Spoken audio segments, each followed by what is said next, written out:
Welcome, sleepy friend, to another quiet journey with Infinity Beyond.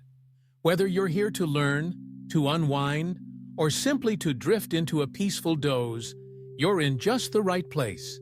Tonight, we'll follow a gentle trail of moonlight across the sea, exploring how the moon, that glowing pebble in the sky, quietly tugs at the oceans below. It's a slow, steady pull, not unlike the way your eyelids might start to feel just about now. Before we set sail on this lunar voyage, consider giving this video a like.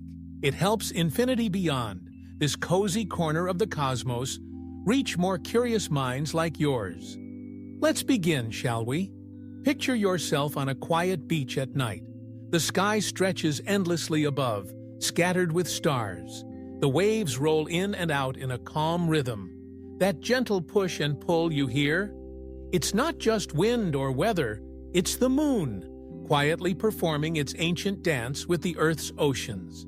Tides, those regular risings and fallings of the sea, are caused primarily by the gravitational interaction between the Earth and the moon.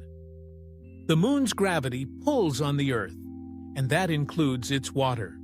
But it's not quite as simple as a single pull. There are layers to this cosmic choreography. As the moon orbits our planet, its gravitational pull creates a bulge in the Earth's oceans, what we call a tidal bulge. But there's another bulge on the opposite side of the Earth too. Why?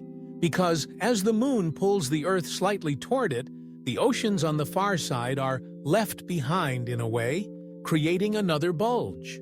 So there are actually two high tides every day in most places, one on the side facing the moon and one on the opposite side. The Earth rotates underneath these bulges, causing the water level to rise and fall throughout the day. Now take a breath and imagine how enormous this force must be. The moon is nearly 400,000 kilometers away, and yet it moves oceans. But the moon isn't alone in this.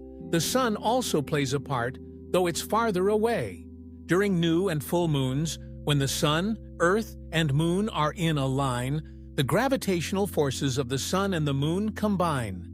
These moments create especially high and low tides called spring tides. And when the moon and sun are at right angles, during quarter moons, their forces partly cancel out, leading to gentler neap tides. Let's take a pause and reflect on this. The moon, so small in our sky, silent and still, has been shaping our world for billions of years. The very rhythms of life along coastlines depend on it.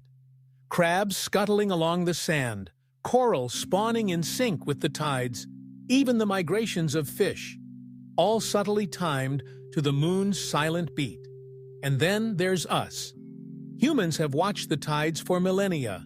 Ancient seafarers relied on tidal patterns. Farmers in coastal areas timed planting and harvesting to tidal cycles.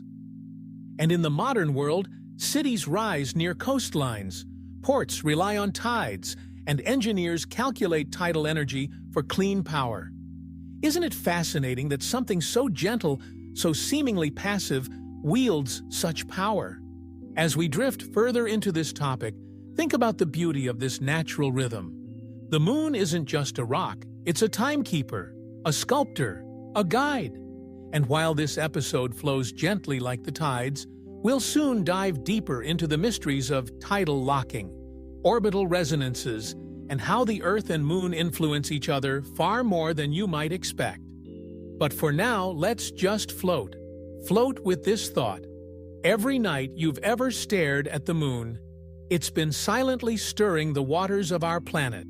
Quietly, consistently, patiently. Let the waves carry that idea through your mind. And as always, if you're enjoying this voyage, don't forget to subscribe to Infinity Beyond. We explore the universe together, one quiet question at a time.